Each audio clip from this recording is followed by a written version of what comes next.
1. The cabin in the woods. I had always dreamed of a quiet getaway, so when my friends invited me to a cabin deep in the woods, I jumped at the chance. It was a rustic place, isolated and surrounded by towering pines. As we drove deeper into the forest, the road narrowed and the trees closed in around us, creating an almost claustrophobic atmosphere. The first night was filled with laughter and stories around the fire. We roasted marshmallows and shared urban legends about the area, tales of lost hikers and mysterious disappearances. I chuckled, dismissing them as nothing more than campfire tales. But as the sun set, an unsettling feeling crept in.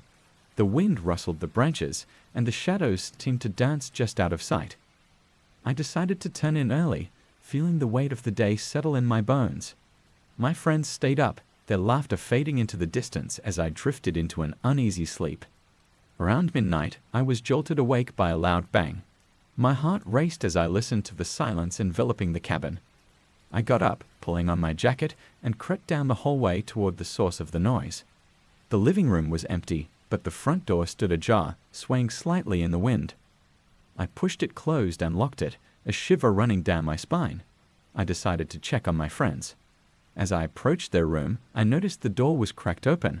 I knocked softly and pushed it open, calling their names. The room was dark, and the beds were empty. "Guys." I called again, panic rising in my throat. There was no response. I turned to head back when I heard a faint whisper behind me. I spun around, but there was no one there. My breath caught in my throat, and I felt a chill creeping along my spine. I ventured outside, hoping to find them by the fire. The night air was thick and heavy, the darkness almost tangible. As I stepped onto the porch, I noticed a figure standing at the edge of the tree line, motionless. My heart raced as I squinted into the darkness, but the figure vanished before my eyes. "Hello," I called, my voice trembling. No answer came, just the rustling of leaves and the distant sound of the wind. I returned inside, locking the door behind me. Anxiety clawed at my chest as I paced the living room, trying to make sense of what was happening. Suddenly, I heard footsteps outside, slow, deliberate. My pulse quickened. I grabbed a flashlight and peered through the window. There, in the beam of light, was a man dressed in tattered clothing, his face obscured by shadows. He stood completely still, staring at the cabin. My instincts screamed at me to hide, but I was rooted in place, terror pinning me down. The man turned suddenly, and I stumbled back, nearly dropping the flashlight. I rushed to the back of the cabin, locking the door and pressing myself against the wall, trying to remain silent. The footsteps grew louder, and I could hear heavy breathing, as if someone was right outside. Then silence. I waited, straining to hear anything over the pounding of my heart. After what felt like an eternity, I dared to peek through the window again. The man was gone. I let out a shaky breath, my mind racing with possibilities. I decided to search for my friends, but as I stepped outside, the darkness felt suffocating. The trees loomed over me, their branches reaching like skeletal fingers. I called out for them, but my voice echoed back, mocking my desperation. As I moved deeper into the woods, the air grew colder. I stumbled upon a clearing, and in the center, there was a small, decrepit cabin, much like the one we were staying in. A feeling of dread washed over me. I stepped closer, compelled by a force I couldn't understand. Suddenly, the door creaked open, and I saw a flicker of light inside. My heart raced as I called out again, "Guys!" "Are you in there?" No answer. With a deep breath, I stepped inside. The interior was dark and musty, filled with old furniture covered in dust. A chill ran down my spine as I scanned the room. Then I saw them, my friends, sitting in a circle, staring blankly ahead. They looked pale, their eyes wide with fear. "Guys, what happened?" I rushed to them, shaking one of my friends. They didn't respond, their expressions frozen in terror. Suddenly, the door slammed shut behind me, and I spun around. The man from before stood in the doorway, his face now illuminated by the faint light. I gasped as I recognized him. He looked like someone from a nightmare, his eyes sunken, his skin pale, and stretched tightly over his bones. "Welcome," he rasped, his voice like gravel. "You shouldn't have come here." I backed away, but there was nowhere to go. The shadows in the corners of the room seemed to grow, twisting and curling toward me. I turned back to my friends, desperate for them to wake up, but they remained unresponsive. The man stepped closer, and I could see the sharpness of his teeth, glinting in the dim light. "You've disturbed something that should remain buried," he hissed. "You've awakened us." Panic surged through me, and I sprinted toward the door, but it wouldn't budge. I banged on it, screaming for help, but the only sound was my own echoing cries. The shadows engulfed me, and I felt cold fingers brush against my skin, pulling me back. In a moment of sheer desperation, I lunged at the man, but he sidestepped effortlessly, a twisted grin spreading across his face. "You cannot escape what you've invited." Suddenly, the floor beneath me gave way, and I fell through the darkness. I landed hard on the ground, gasping for breath. I scrambled to my feet, my heart racing. I was outside again, disoriented and alone. I looked around frantically, but the cabin was gone. I stood in the clearing, the air thick with an oppressive silence. The trees loomed over me, and I could feel the weight of unseen eyes watching. With a sense of urgency, I sprinted through the woods, calling out for my friends, but there was no reply. The forest felt like a labyrinth, twisting and turning as I ran, fear pushing me forward. Finally, I burst out onto the road, gasping for breath. I looked back, expecting to see the shadows following, but there was only darkness. I didn't stop running until I reached my car, fumbling for my keys with trembling hands. As I drove away, I glanced in the rearview mirror. For a split second, I saw the man standing at the edge of the woods, his grin wide, eyes glinting with malice. I slammed on the gas, vowing never to return to those cursed woods. To this day, I can't shake the feeling that I'm being watched. I never found my friends, and I often wonder if they're still trapped in that other cabin, lost to the darkness. Each night, when I close my eyes, I hear whispers calling me back. But I know better now. Some places should never be disturbed. 2. The echoes in the walls. When I first moved into my new apartment, I was thrilled. It was an affordable place in a trendy neighborhood with high ceilings and big windows. But as I began to settle in, strange occurrences made me question my choice. It started with the noises. At night, I could hear faint whispers coming from the walls, like distant conversations filtering through the plaster. I thought it was just the old building settling, or maybe the neighbors being loud, but the sounds became more pronounced. It was as if someone was trying to communicate. One evening, I decided to investigate. I pressed my ear against the wall, straining to hear. The whispers grew louder, almost frantic. I could make out snippets of conversation. "Help us. Trapped. Can't escape." A chill ran down my spine. I pulled away, convinced I was imagining things. The next night, the whispers returned, and I couldn't ignore them any longer. I grabbed a flashlight and searched for a way to uncover the source. The apartment was small, and the walls were thin, so I began tapping lightly, listening for hollow spots. As I explored, I found a small, discolored patch on the wall in the bedroom. It looked out of place, almost like a door frame, but without a door. My curiosity piqued. I took a knife and pried at the edges until it cracked open. Dust and debris fell away, revealing a dark cavity inside. I hesitated but felt compelled to look further. I shined my flashlight into the hole, illuminating a small space. To my horror, I saw someone, pinned against the wall, their face twisted in agony. It was a child, no older than 10, with wide, terrified eyes. I stumbled back, gasping. The whispers crescendoed, now urgent and pleading. "Help us, please." I dropped the flashlight, the beam flickering and dying in the darkness. Panic surged through me, and I ran to the front door, my heart racing. I couldn't comprehend what I had just seen. I called 911, my voice shaking as I explained the situation.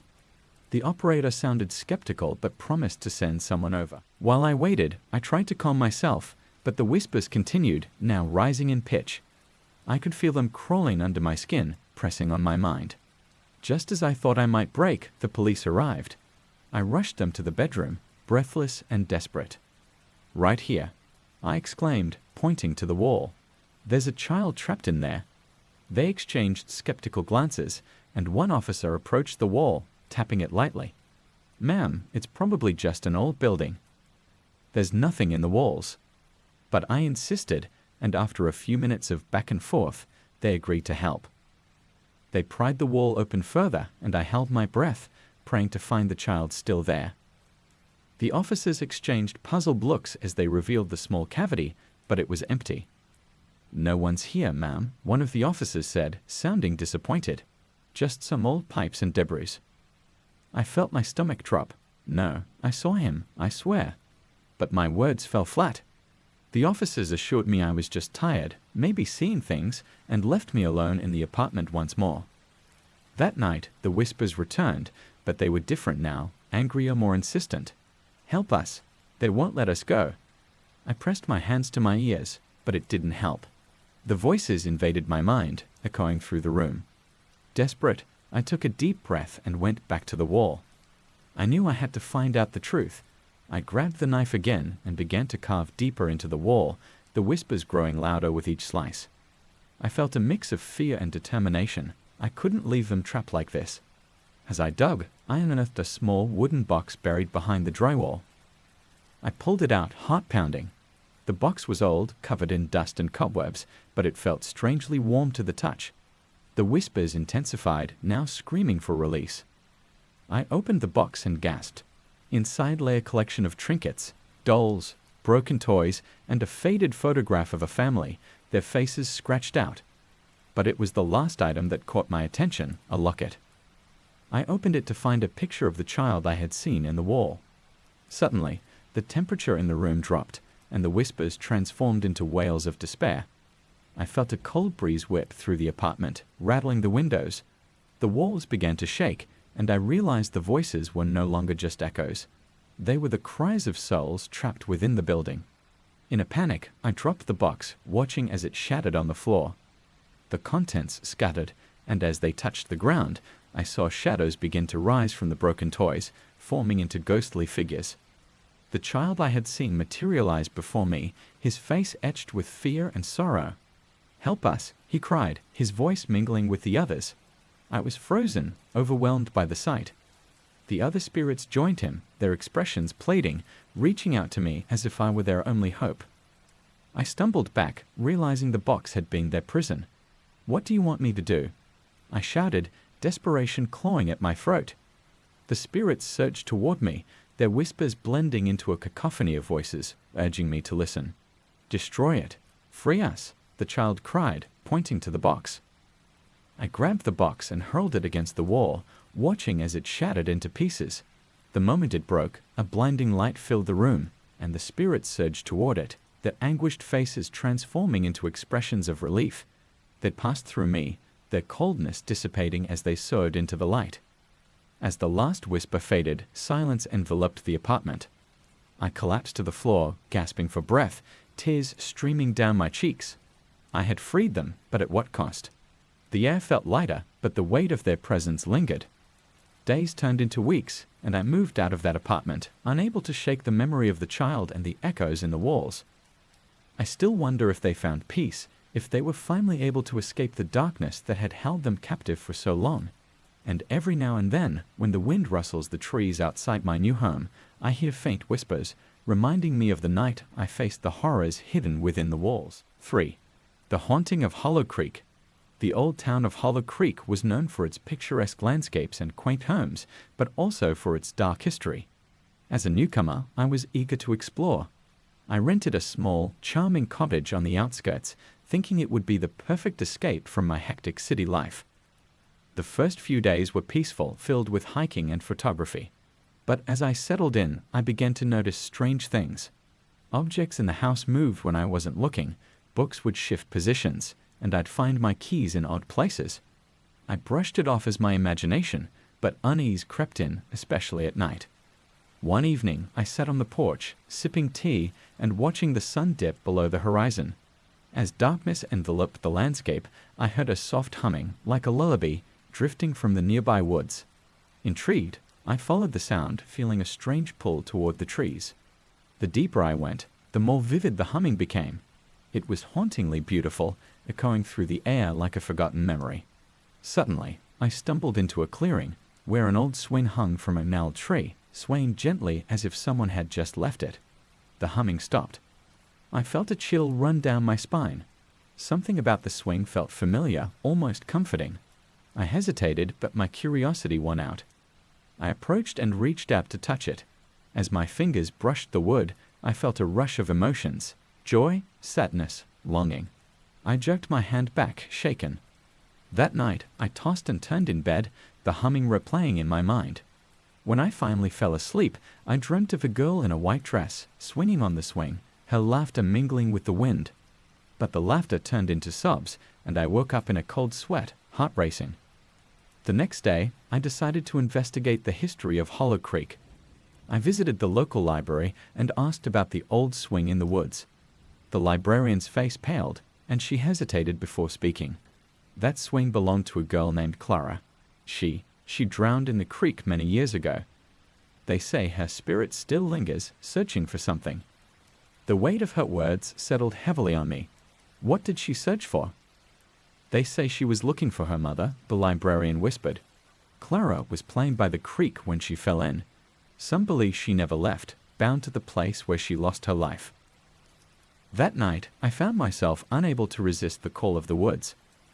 I felt a strange connection to Clara, as if she was reaching out to me.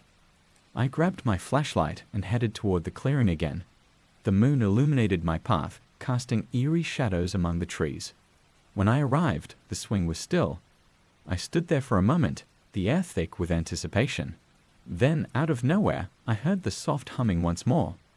My heart raced as I turned to face the sound, but there was nothing in the clearing. "Clara?" I called out, my voice echoing back to me. The humming stopped. Silence enveloped me, and I felt a cold breeze sweep through, sending chills down my spine. Suddenly, the swing began to sway gently. I stepped back, fear gripping me. "I'm here to help you," I said, unsure if I believed my own words. "What do you want?" The air grew colder, and I felt an overwhelming sadness wash over me. The whispers returned, echoing in my mind, "Help me find her." I was struck by a vision. Clara, lost and frightened, her small hands reaching out, pleading for someone to save her. In a burst of determination, I turned and headed toward the creek, knowing I had to find answers. The moonlight guided me as I walked along the bank, the water flowing gently, its surface shimmering under the stars. I followed the creek upstream, searching for anything that might hold the key to Clara's past. As I walked, the air grew heavy with an unshakable sense of dread. The humming returned, now louder and more insistent, pushing me forward. Then I spotted something glinting in the water, a locket. I knelt down, my heart racing as I reached for it. The moment my fingers closed around the cold metal, a rush of memories flooded my mind. I saw Clara's face, her laughter, and then, in a flash, the moment she fell into the water, her mother's desperate cries echoing in the air. I gasped, pulling my hand back, the locket still clutched tightly. "Clara! I found it!" I shouted, feeling the weight of her sorrow pressing down on me. "I'll bring it back." Suddenly, the water surged, and I stumbled back, my heart pounding. The creek began to swirl, and from the depths, a figure emerged. A girl in a white dress, her hair floating around her like seaweed. It was Clara, her eyes wide with fear and longing. "Help me," she whispered, her voice echoing through the night. "Please help me find her." "I will," I cried, clutching the locket. "I promise." But Clara's figure wavered, flickering like a candle in the wind. "You must return it to the swing," she urged. "It's the only way." I nodded, determination fueling my actions. I raced back to the clearing, the locket clutched tightly in my hand. As I reached the swing, Clara's spirit appeared beside me, her face a mix of hope and desperation. I placed the locket on the swing, and the moment I did, a blinding light enveloped us. I shielded my eyes, feeling a warm presence wash over me. The humming returned, now a beautiful melody, filling the air with a sense of peace. Clara's spirit smiled at me, her eyes sparkling. "Thank you," she whispered, her form beginning to fade. "You've set me free." As the light dimmed, I stood in the clearing, the swing swaying gently in the moonlight. I felt an overwhelming sense of calm wash over me. Clara was gone, but the echoes of her laughter lingered in the air. I returned to my cottage, knowing I had helped a lost soul find peace. From that night on, the whispers faded, replaced by a serene silence. Hollow Creek became a sanctuary for me, a place where I could remember Clara and the bond we shared, even if only for a brief moment. 4. The reflection of fear. When I'd first moved into my new apartment, I was excited. It was a steal for the size and location, with large windows and an antique mirror that caught my eye. It hung in the living room, framed in dark wood, and although it was a bit dusty, it added character to the space. The first few days passed in a blur of unpacking and settling in. But then late one night, I glanced into the mirror while brushing my teeth and noticed something strange. The reflection of my living room looked off, as if the colors were muted and the furniture slightly misplaced. I shrugged it off, chalking it up to fatigue. But the next evening, as I was about to head to bed, I caught a flicker of movement in the mirror. I turned quickly, heart racing, but there was nothing behind me. Just my empty apartment. I laughed nervously, convincing myself it was just my imagination playing tricks. Over the following weeks, however, the strange occurrences intensified. I'd often hear faint whispers coming from the mirror, almost like soft conversations. I'd stand in front of it, trying to listen closely, but the words were always indistinct. It became a nightly ritual to check the mirror, the anticipation growing with each passing day. One night, I was unable to sleep. The whispers had turned into a low hum, almost melodic, and it drew me in like a moth to a flame. I found myself standing in front of the mirror, mesmerized. The room behind me darkened, the edges of my vision fading away until the only thing I could see was my reflection. As I gazed into the glass, the hum grew louder, and I saw something shift in the reflection. My own face morphed, twisting into a grotesque version of itself, eyes hollow, mouth stretching into a sinister grin. I stumbled back, terrified, but the reflection remained, its gaze fixed on me. "Let me out," it whispered, a voice echoing from somewhere deep within. I shook my head, backing away, but the reflection reached out, fingers brushing the surface of the glass, creating ripples that danced outward. "Help me," it pleaded, its voice a mixture of desperation and rage. I felt a compulsion to reach out, to touch the mirror, but fear held me back. "I don't understand," I shouted, panic flooding my veins. "What do you want?" The reflection smiled wider, a chilling sight. "You know, you've always known." With that, it seemed to dissolve into darkness, leaving me gasping in confusion and fear. The next day, I decided to do some research about the mirror. I scoured the internet, looking for any clues about its origin. That's when I stumbled upon a forum discussing haunted antiques. One post caught my attention, a tale about a mirror that trapped souls, allowing their darkest fears to manifest within its reflection. A chill ran down my spine. The stories claimed that those who looked too long would lose themselves to the mirror, becoming trapped in its depths forever. I had to act quickly. I couldn't let that happen to me. That night, I gathered my courage and faced the mirror one last time. I was determined to confront whatever was inside. "I'm not afraid of you," I shouted, my voice echoing in the stillness of the room. The reflection walked again, and I could feel the energy pulsing through the air. "You should be," it hissed, the grin stretching wider than humanly possible. "You're already mine." In a moment of clarity, I realized the truth. The reflection was a manifestation of my own fears and insecurities. It fed on my anxiety, growing stronger with every moment I hesitated. I had to break the cycle. "Enough!" I yelled, stepping closer to the mirror. "You don't control me." I reached out and slammed my palm against the glass. The mirror rippled violently, and a surge of energy coursed through me. I felt a wave of darkness trying to pull me in, but I fought against it, focusing on my resolve. "I am not afraid." I shouted again, my voice unwavering. The reflection writhed, screaming as I felt the connection break. With one final push, I smashed the glass with my fist.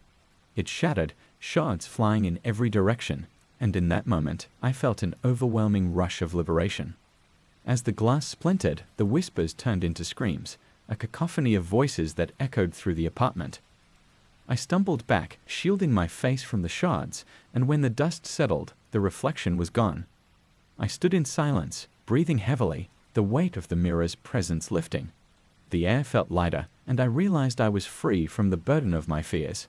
But in the back of my mind, a small voice whispered, reminding me that fear is never truly gone. It can return, lurking just beneath the surface.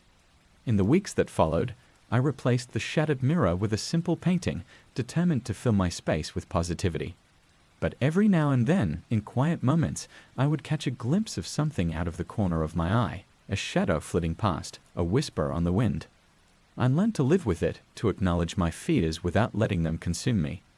The memory of the mirror stayed with me, a haunting reminder of the darkness that can lie within us all. And though I had escaped its grasp, I knew it was always there, waiting for a moment of weakness to creep back in. 5. The lost photograph. When I inherited my grandmother's old house, I was both excited and apprehensive.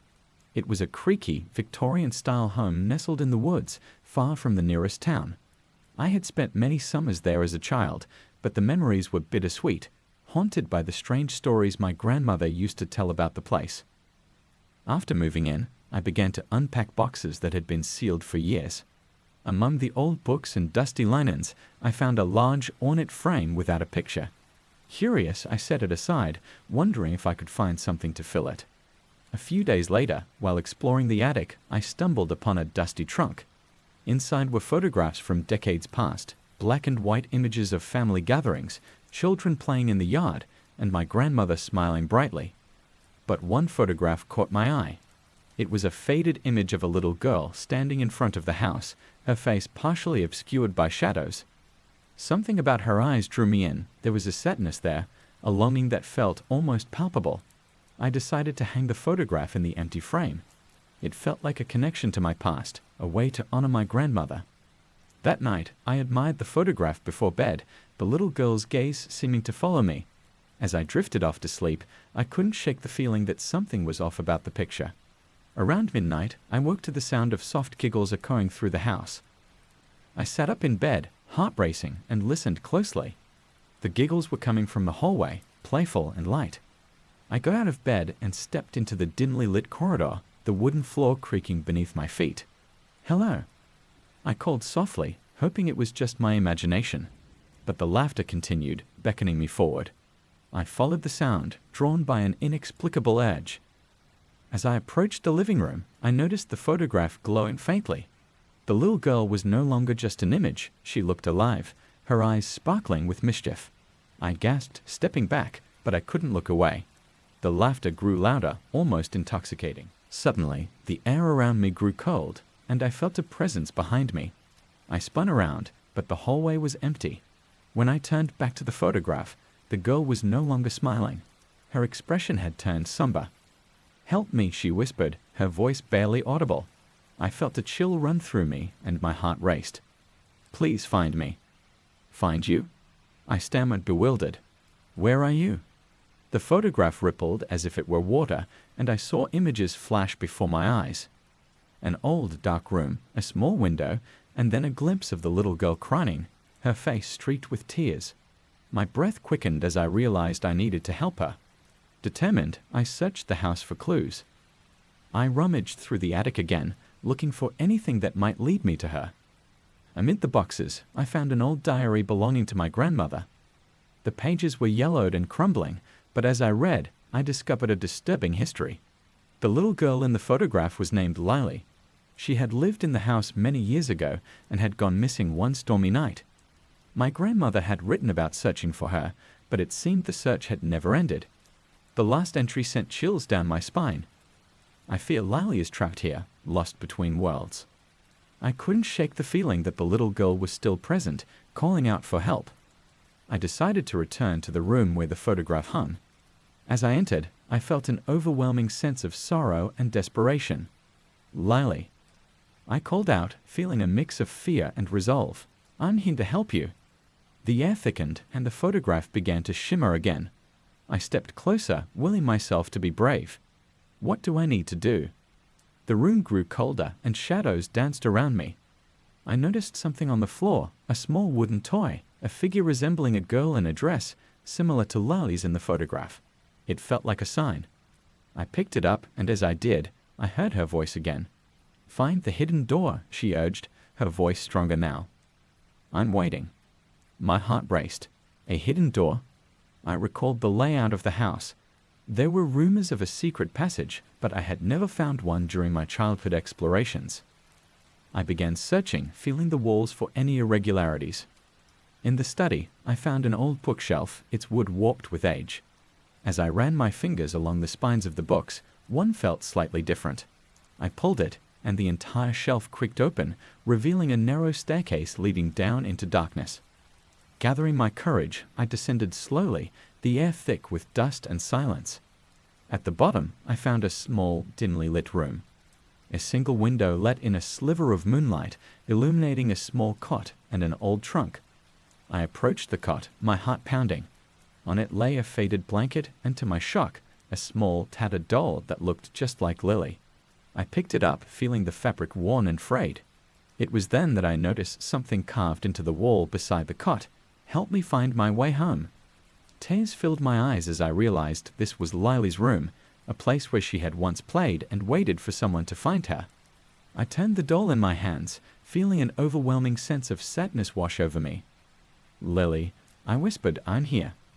I won't let you be alone anymore." As I spoke, I felt the air shift, a warmth enveloping the room. The whispers returned, now soft and soothing, wrapping around me like a gentle embrace. The shadows began to dissipate, and I felt a presence beside me, comforting and familiar. "Thank you," a soft voice murmured. I turned, and there was Lily, her form shimmering in the dim light. "You found me. You've set me free." With those words, the room filled with light, and I watched as the darkness faded away. Lily smiled at me, her face radiant, as the space transformed into a warm, inviting room filled with laughter and light. As the vision began to fade, I held the doll tightly, feeling a sense of peace wash over me.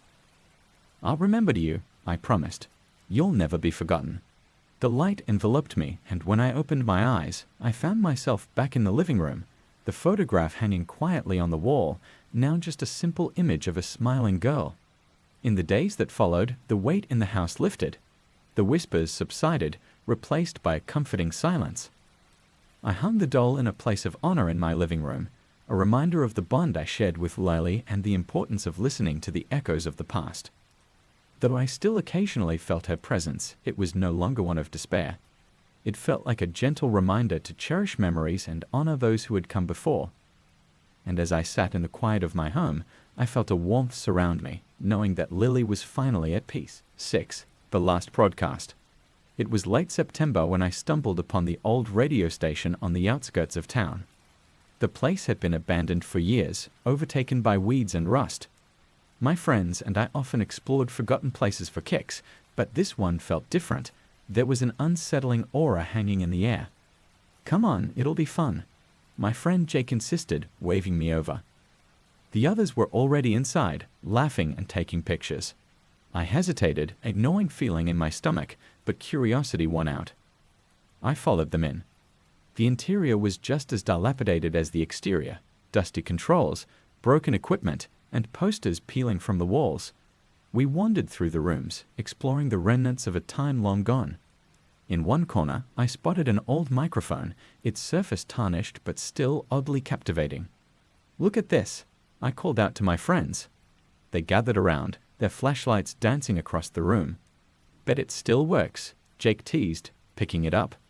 "Let's see if we can get any ghostly transmissions." I rolled my eyes, but a part of me was intrigued. Jake switched on the station's old console, and to our surprise, the lights flickered to life. Static filled the room, crackling like an electric storm. "Hello, hello. Is anyone out there?" Jake laughed into the microphone, his voice echoing back in a distorted fashion. The static warped his words, and for a moment, it felt like we were tapping into something beyond our reality. As Jake continued to joke around, I felt a shiver run down my spine. There was an odd resonance in the air, a heaviness that seemed to thicken with each passing moment. "All right, let's get out of here," I said, but no one seemed to be listening. Suddenly, the static changed.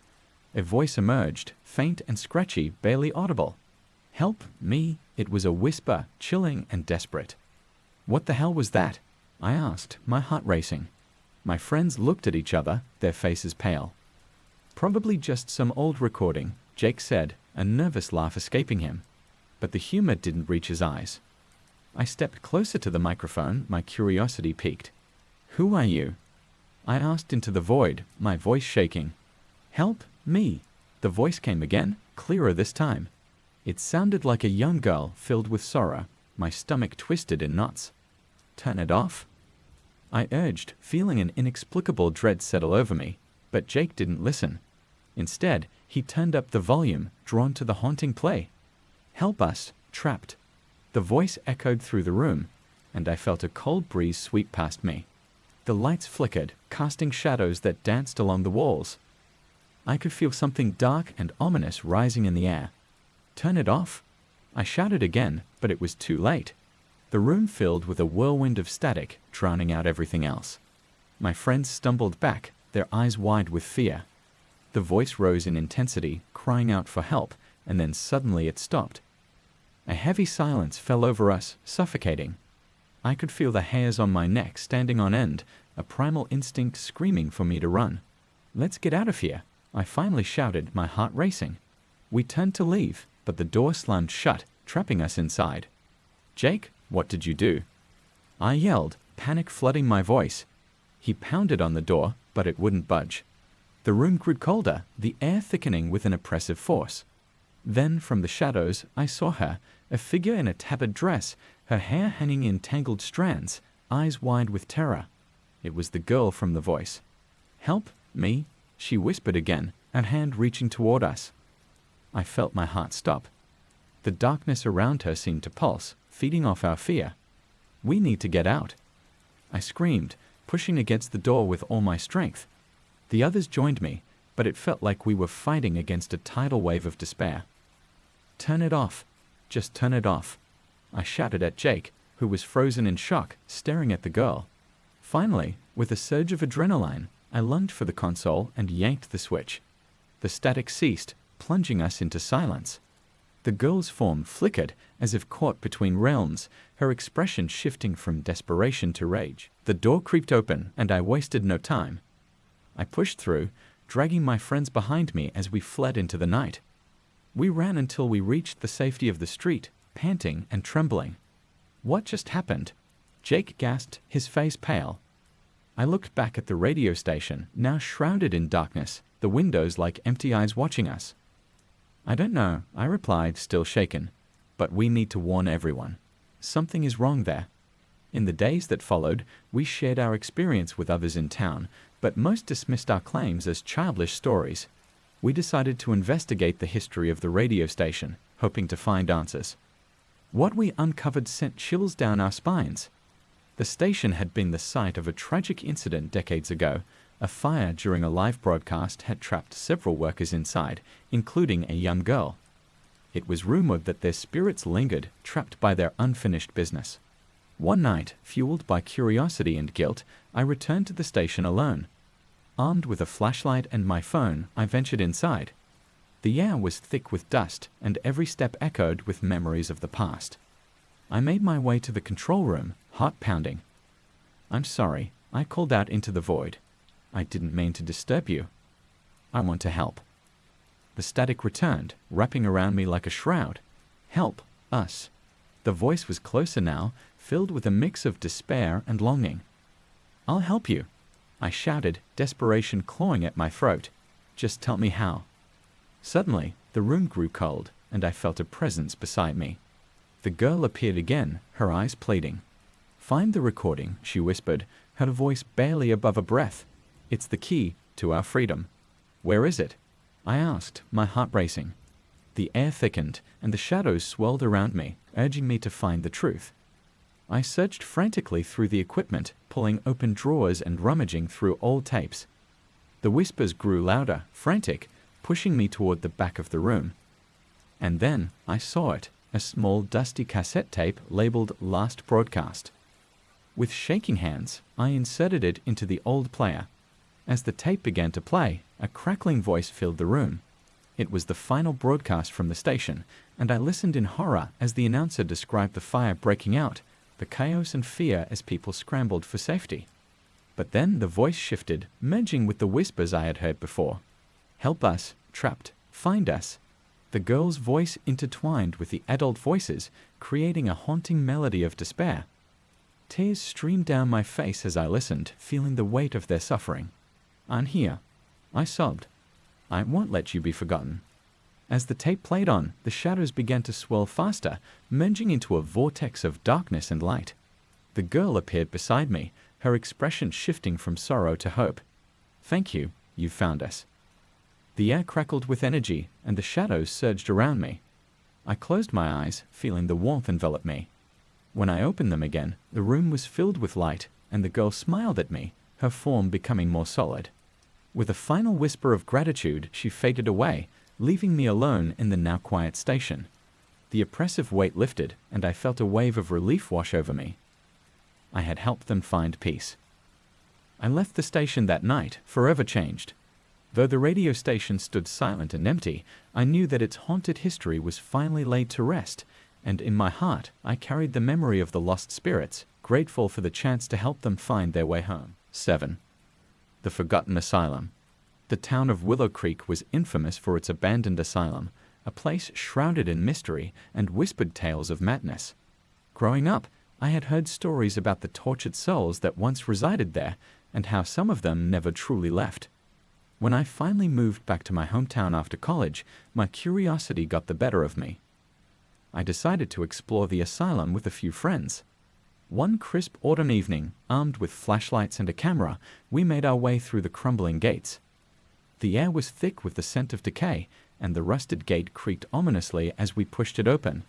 As we stepped onto the grounds, the silence was overwhelming, broken only by the crunch of leaves underfoot. "Are you sure about this?" my friend Mia asked, glancing nervously at the darkened windows. "It'll be fine," I reassured her, though I felt a twinge of doubt myself. "It's just an old building. Let's get some cool pictures for Instagram." We made our way to the main entrance, the once grand door hanging ajar. Inside, the air was stale, carrying an eerie stillness. Shadows danced on the walls as our flashlights cut through the darkness, revealing peeling paint and broken furniture. "Look at this place," Jake said, snapping photos. "It's like a horror movie set." We explored room after room, finding remnants of the past, rusted wheelchairs, tattered patient files, and strange restraints bolted to the walls. Each item seemed to tell a story, a glimpse into the lives of those who had suffered here. As we ventured deeper, the atmosphere grew heavier, the air thickening with a sense of dread. "Let's check out the basement," I suggested, trying to keep the mood light. But Maine hesitated. "I don't know. It feels wrong." "Come on. Where's your sense of adventure?" I teased. Reluctantly, she followed as we descended the narrow staircase, the wooden steps creaking under our weight. The basement was darker and colder, with an unsettling energy that made the hairs on my arms stand on end. As we moved deeper into the space, we stumbled upon a large room filled with old medical equipment, the walls lined with rusted gurneys. This is creepy," Maya whispered, her voice trembling. "Just think of the stories these places could tell," I replied, scanning the room. My flashlight flickered as I approached a set of large iron doors at the far end. They were slightly ajar, revealing a small, dark chamber beyond. "Don't open it," Maya warned, but my curiosity got the best of me. I pushed the door open, the rusted hinges screeching in protest. Inside, I found a small padded room, the walls covered in faded wallpaper adorned with flowers, a stark contrast to the grim reality of its purpose. A lone, dirty mattress lay in the center, and I couldn't shake the feeling that something terrible had happened here. Suddenly, the air turned frigid, and I felt a presence behind me. I turned, but there was nothing, just shadows. "Guys?" I called out, my voice shaky. "Can you come here?" Jake and Mia stepped into the room, their expressions shifting from curiosity to confusion. "What's wrong?" Jake asked. "I felt something," I murmured, unease creeping in. Just then, my flashlight flickered again, plunging us into darkness for a heartbeat. When the light returned, I noticed something on the wall, a series of scratches like desperate claw marks. "What is this?" I whispered, running my fingers over the marks. "Let's get out of here," Maya urged, her voice rising in pitch. "This place gives me the creeps." Reluctantly, I agreed. We turned to leave, but as we stepped back into the hallway, we heard a soft whisper like a sigh carried on the wind. It was faint, but it echoed through the air, sending chills down my spine. "What was that?" Maya asked, her eyes wide with fear. "Just the wind," I tried to reassure her, but I felt it too, a chill creeping up my spine. As we made our way back through the maze of corridors, the atmosphere shifted. The shadows seemed to thicken, closing in around us. And then we heard it, a low, mournful wail echoing through the halls. "What the hell was that?" Jake exclaimed, his voice laced with panic. We bolted down the corridor, hearts racing, desperately searching for the exit. The wails grew louder, intertwining with the sound of footsteps behind us, soft at first, then gaining speed, following our every move. "Run!" I yelled, pushing forward as fear propelled us. We finally reached the front door, but it slammed shut just as we reached for the handle. "No, no, no!" Maya screamed, pounding on the door. I turned to see shadows swirling around us, coalescing into forms, figures with hollow eyes and twisted expressions. "Help us!" they cried, their voices a haunting chorus. "Help us!" I felt a tugging sensation, like cold fingers gripping my ankles. I fought against it, but it was too strong. "We have to get out!" I shouted, trying to pull Mia and Jake along. "Back to the basement!" Jake yelled, and we sprinted toward the stairs. The figures surged forward, reaching for us with desperate hands, their cries echoing in my ears. We stumbled down the stairs, nearly tripping in our haste. The basement felt like a sanctuary, but the air was thick with tension. I glanced back at the stairs, seeing the figures still clawing their way toward us. "Find something!" I shouted. "We need to block the door!" Mia and Jake surged frantically, and I grabbed a rusted gunny, dragging it across the entrance to the padded room. The figures were almost upon us, then mournful cries growing louder, filling the space with despair. "Is this enough?" Maya shouted, fear etched on her face. "Just hold it!" I yelled, feeling the gunny shake as they pushed against it from the other side. With a sudden surge of energy, I reached for the old cassette recorder that sat on a dusty shelf nearby. "Maybe this can help," I cried, praying it still worked. I pressed the play button and the static crackled to life. "Help us!" The figures screamed again, but this time the voice seemed to waver, like a plea trapped in a loop. I held the recorder up, letting the echoes fill the room. "Please listen," I urged. "We're here to help." Suddenly, the wails shifted, becoming a cacophony of confusion. The shadows faltered, hesitating in their advance. "Find the light!" I shouted, desperation coursing through me.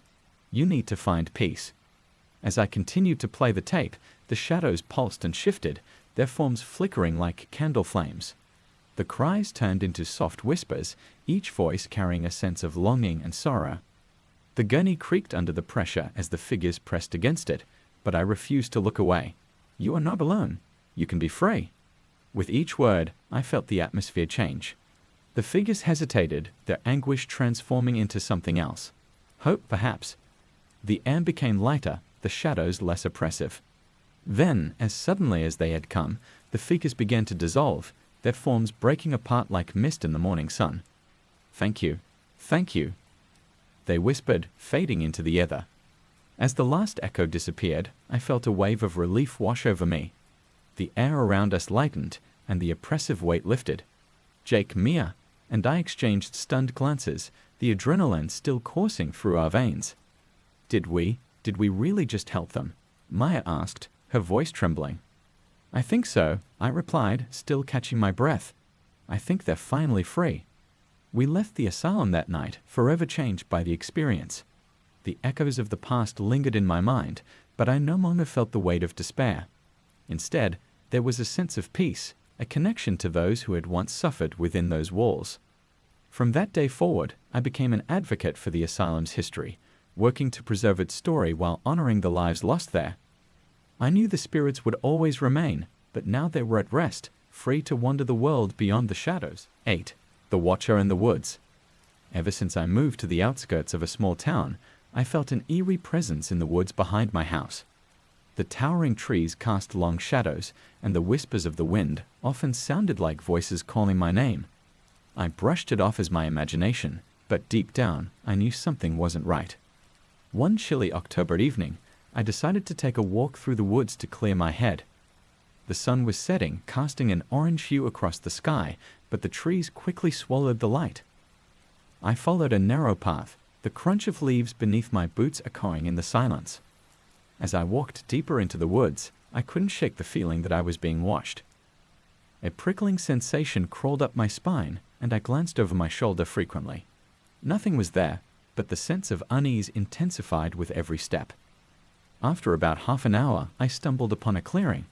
In the center stood a decaying cabin, half hidden by overgrown vines and brush. Intrigued, I approached cautiously.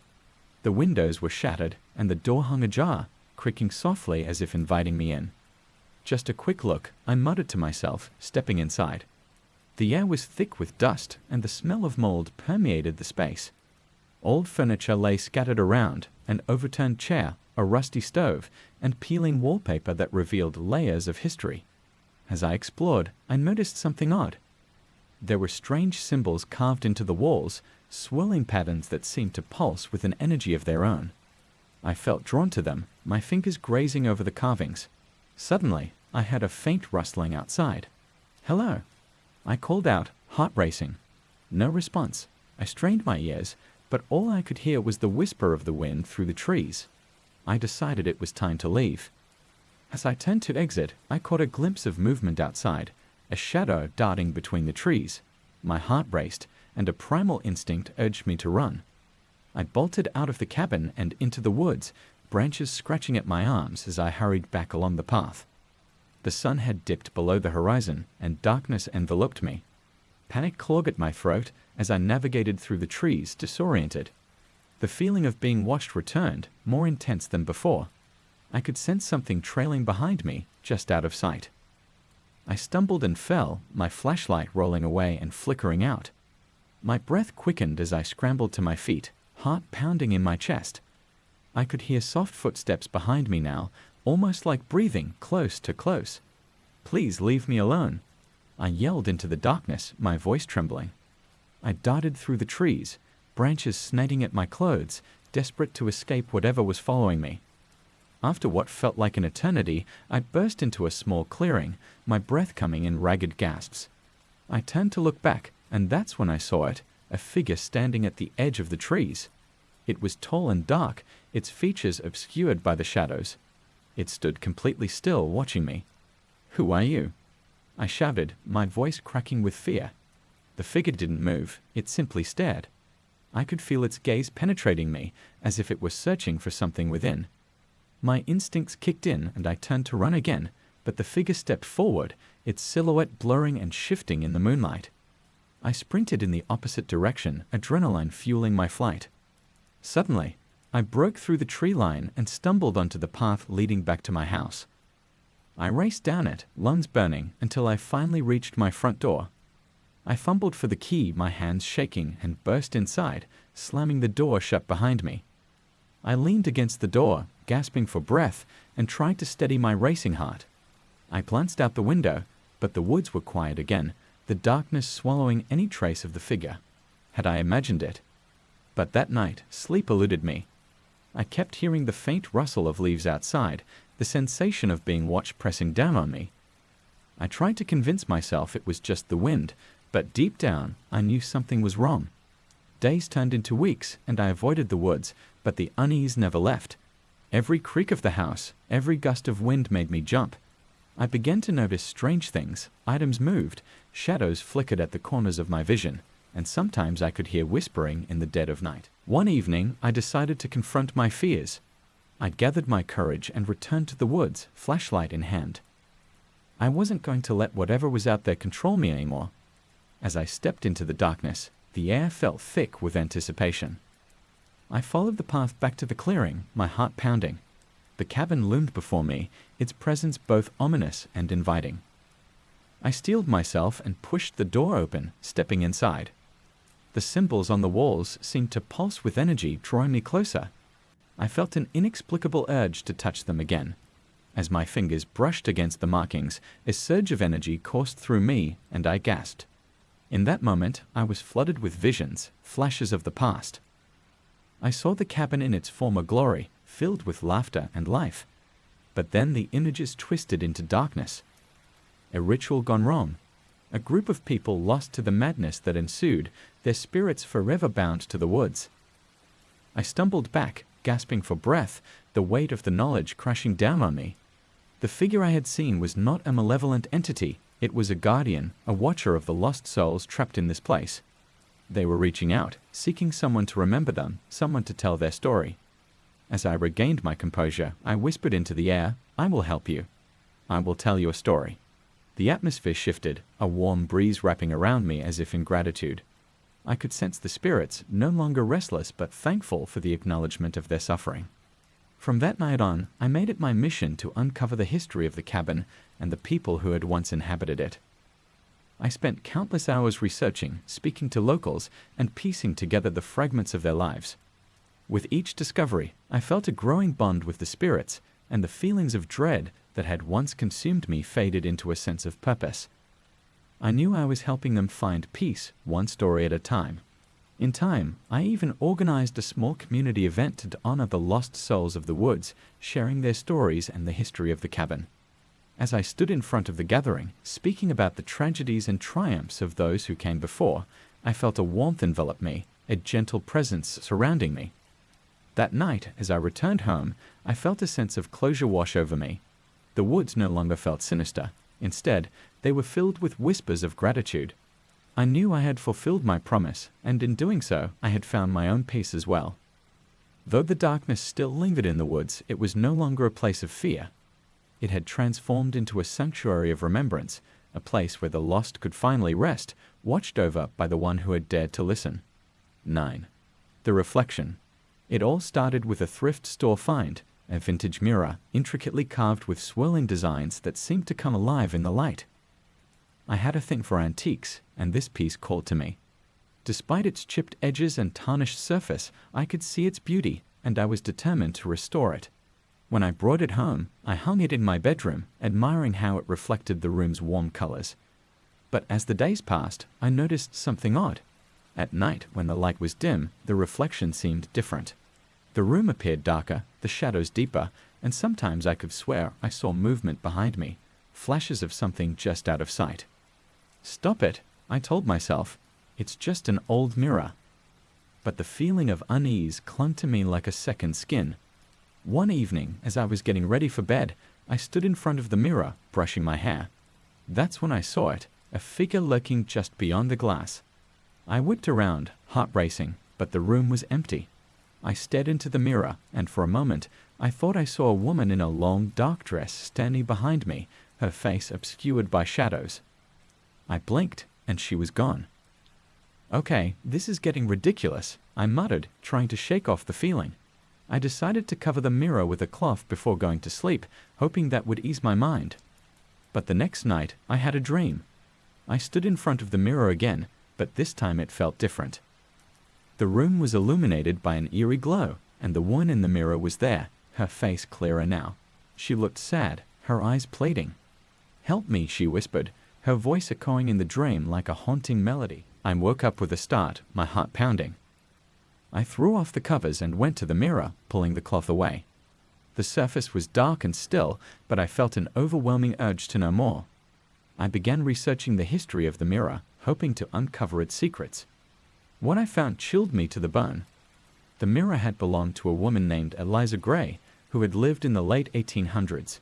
She was known for her beauty, but her life was marred by tragedy.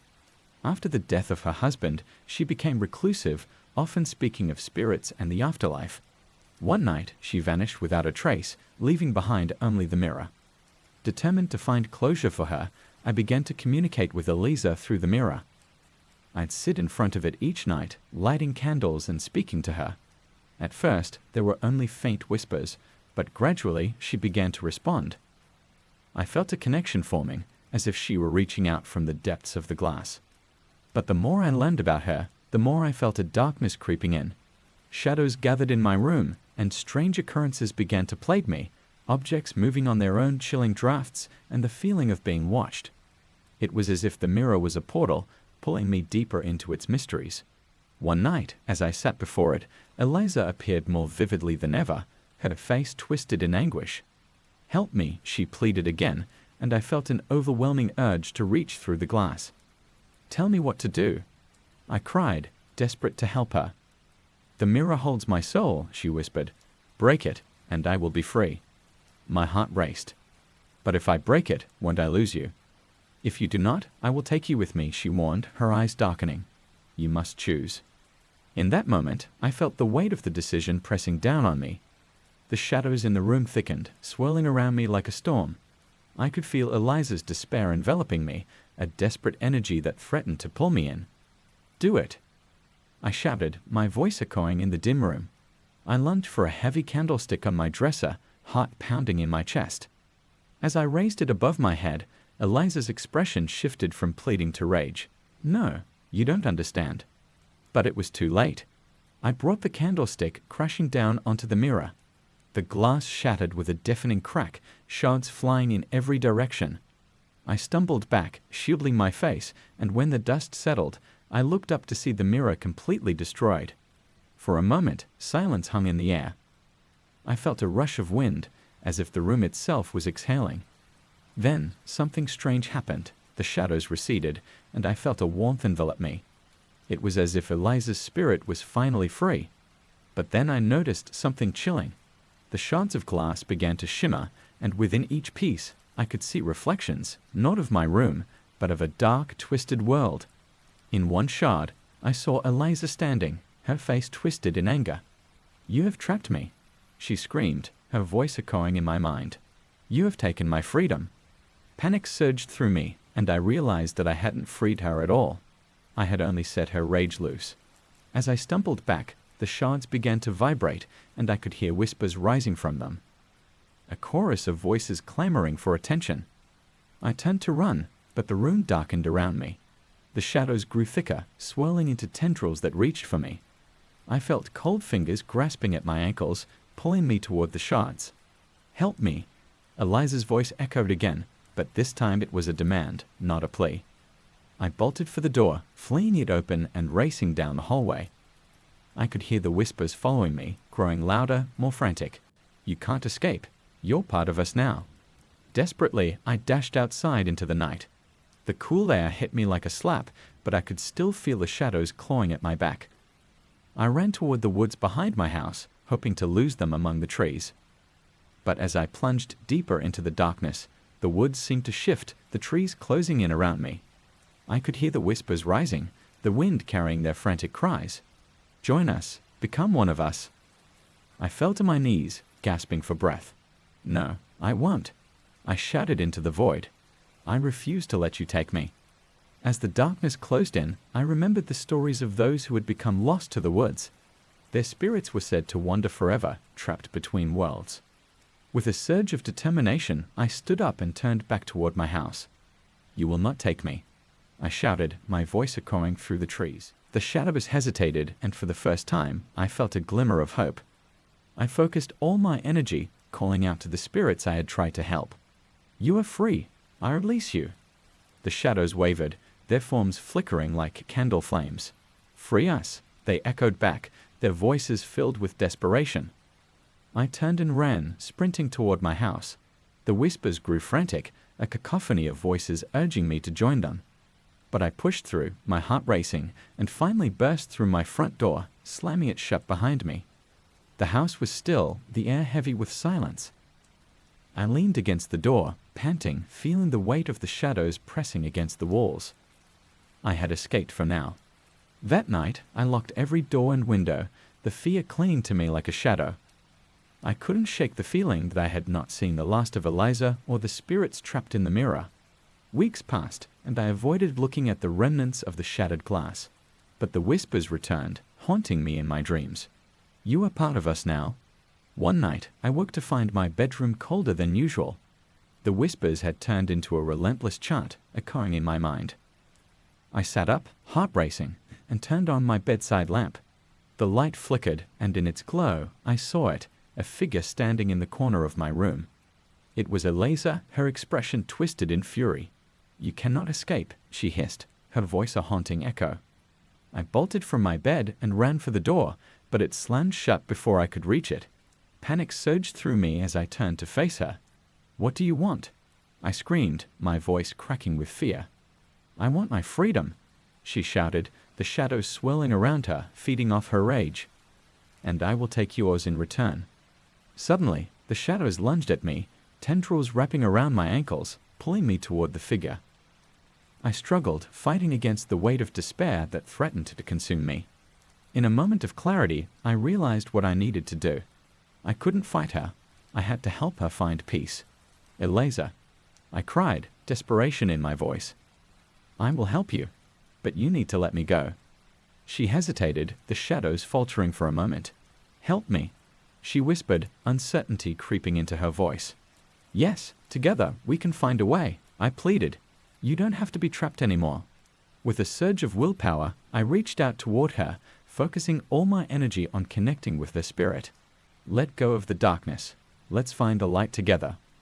The shadows hesitated, and for a moment I could see a flicker of hope in Eliza's eyes. The darkness around her flickered like a dying flame, and I felt the grip on my ankles loosen. Help me, she whispered again, and I felt the energy shift. Together, we reached for the light, breaking through the shadows that had bound her for so long. In that moment, I felt the warmth envelop us both, lifting the weight of despair that had plagued us. The shadows shrieked in fury, but I held onto Eliza tightly, determined to pull her into the light. You are free. You are free. I shouted, feeling the warmth growing. With a final surge, we broke through the darkness, and I felt a rush of energy as Eliza's spirit was released. The shadows screamed and dissolved into nothingness, leaving only silence in their wake. I collapsed to the floor, gasping for breath. The room was quiet now, the air still and calm. I had helped her find peace, and in doing so, I had saved myself from the darkness. From that night on, the whispers ceased, and the shadows in my home dissipated. The mirror may have been destroyed, but the connection I had formed with Eliza remained. I felt her presence, a gentle warmth that lingered in the corners of my mind. I continued to honor her memory, sharing her story with others. The darkness that had once consumed me transformed into a light that guided me forward, reminding me that even in the depths of despair, there is always a path to freedom.